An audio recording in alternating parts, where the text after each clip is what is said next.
आज से ठीक 2.25 साल पहले ये 29 मई 2022 की ही बात है, जब इसी तरह लॉरेंस बिश्नोई के कुछ गुंडों ने बीच रास्ते में सिद्धू मूसेवाला को घेरकर गोलियों से भून डाला।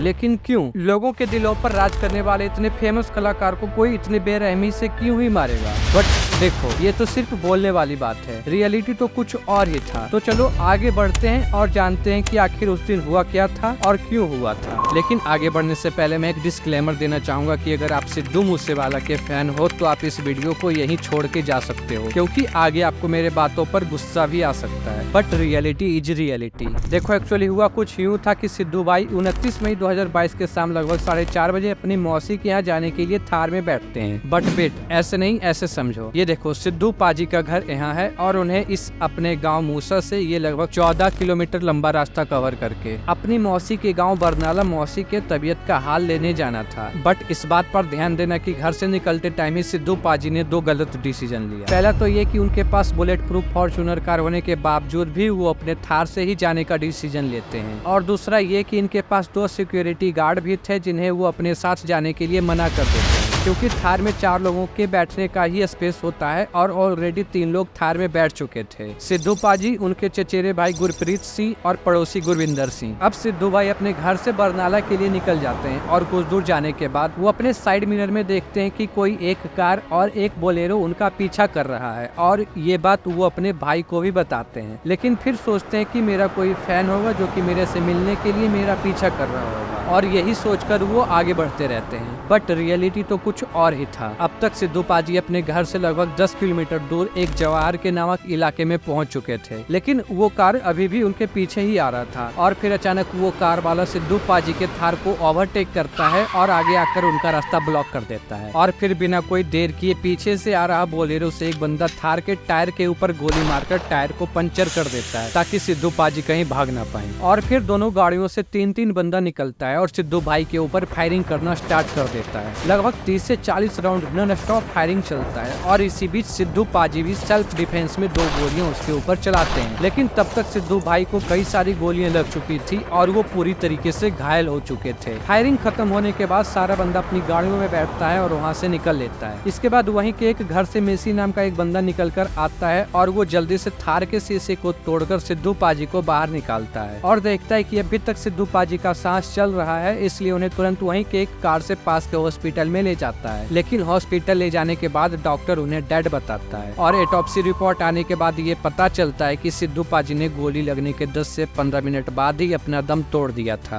और फिर उसी शाम लगभग 8 बजे फेसबुक पर गोल्डी बरार का एक पोस्ट आता है, जिसमें वो सिद्धू मूसेवाला को मारने का सारा इल्जाम अपने ऊपर लेता है और वो बताया कि हमारे भाई बिक्की मिड्डू खेड़ा के कत्ल में सिद्धू मूसेवाला का नाम आने के बावजूद भी पुलिस ने कोई एक्शन नहीं लिया, तो हमने खुद फैसला कर लिया। और लॉरेंस बिश्नोई का भांजा सचिन बिश्नोई मीडिया के पास कॉल करके बताता है कि हेलो, आप कौन बोल रहे हैं? सचिन थापन बोल रहा हूँ जी। सचिन बिश्नोई? हाँ जी। आपके लॉरेंस बिश्नोई से क्या संबंध है? लॉरेंस बिश्नोई मेरे आदर्श हैं और मेरे मामा हैं। अच्छा, सिद्धू मूसेवाला की हत्या में आप भी शामिल हैं? आपने पोस्ट भी डाली थी एक। हाँ, मैं शामिल था, मैंने अपने हाथों से मारा है उसको। अच्छा, तो सिद्धू मूसेवाला की हत्या क्यों किया आपने? पब्लिसिटी स्टंट है? क्यों मारा आपने इतने टॉप सिंगर को? नहीं, उसे किसी पब्लिसिटी स्टंट के या फिरौती के लिए नहीं मारा गया। फिर ये बात जग जाहिर है कि उसी ने हमारे भाई बिक्की भाई जो थे हमारे, उनका मर्डर करवाया था। विक्की मिड्डू खेड़ा? जितने भी, हाँ जी। देखो, ये सिद्धू भाई को मारने का स्क्रिप्टिंग 2021 में ही स्टार्ट हो गया था, जब लॉरेंस बिश्नोई के करीबी बिक्की मिड्डू खेड़ा का कत्ल किया गया था। हुआ एक्चुअली कुछ यूं था कि बिक्की मिड्डू खेड़ा 7 अगस्त 2021 को मोहाली के सेक्टर 71 में उसके एक फ्रेंड रियल एस्टेट का काम करता था, उससे मिलकर बाहर आ रहा था। और जब वो कार में बैठने ही वाला था कि 2 बंदा वहाँ पर आता है और उसके ऊपर फायरिंग करना स्टार्ट कर देता है। वो वहाँ से भागने की भी कोशिश करता है, लेकिन भाग नहीं पाता है और वहीं पर मारा जाता है। और ये सारा घटना वहीं लगे CCTV कैमरे में रिकॉर्ड हो जाता है। ये देखो,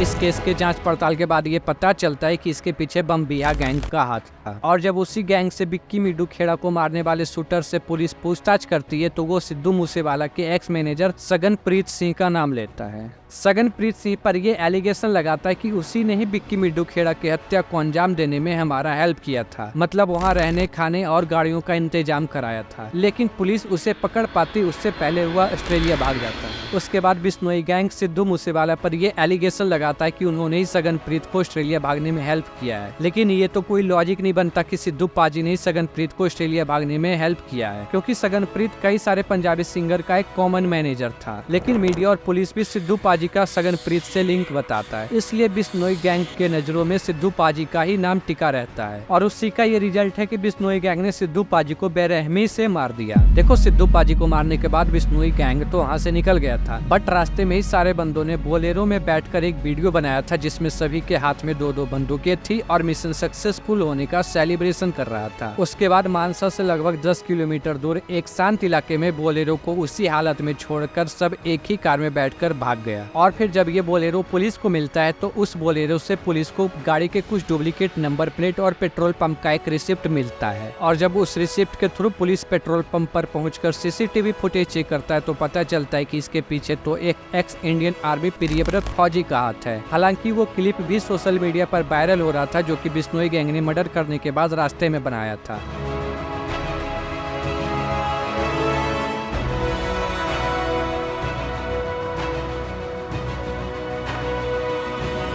अभी तक तो ये क्लियर हो चुका था कि सिद्धू मूसेवाला को किसने और क्यों मारा, बट सिद्धू पाजी की फैमिली और उनके फैंस इसे मानने को तैयार नहीं थे। वो इस मर्डर को एक पॉलिटिकल मुद्दा बता रहे थे, क्योंकि सिद्धू पाजी सिंगर होने के साथ साथ एक पॉलिटिशियन भी थे। उन्होंने 2021 में ही कांग्रेस पॉलिटिकल पार्टी ज्वाइन कर लिया था और 2022 में वो मानसा डिस्ट्रिक्ट से चुनाव भी लड़े थे, लेकिन लगभग 63,000 वोटों से उन्हें आम आदमी पार्टी के कैंडिडेट डॉक्टर विजय सिंगला से हार मिली थी। अभी तक सिद्धू पाजी के पास 8 सिक्योरिटी गार्ड थे, बट आम आदमी पार्टी की सरकार बनने के बाद उनकी सिक्योरिटी को 8 से घटाकर 4 कर दिया गया था। और ठीक उनके मर्डर से एक दिन पहले 28 मई को फिर से 2 सिक्योरिटी कम कर दिया गया था। लेकिन वो बच्चा कुचा सिक्योरिटी गार्ड भी मर्डर के टाइम प्रेजेंट नहीं था। By the way, Sidhu paaji को मारने वाले 4 किलर को पुलिस अरेस्ट करती है और 2 का एनकाउंटर करना पड़ता है। लेकिन क्या सिद्धू पाजी को अपने मौत के बारे में पहले से ही पता था? आपको याद है उनका वो मोस्ट पॉपुलर 295 सॉन्ग, मतलब 29/5, और डेथ भी 29 तारीख 5वें महीने में हुआ। और उनका वो लास्ट सॉन्ग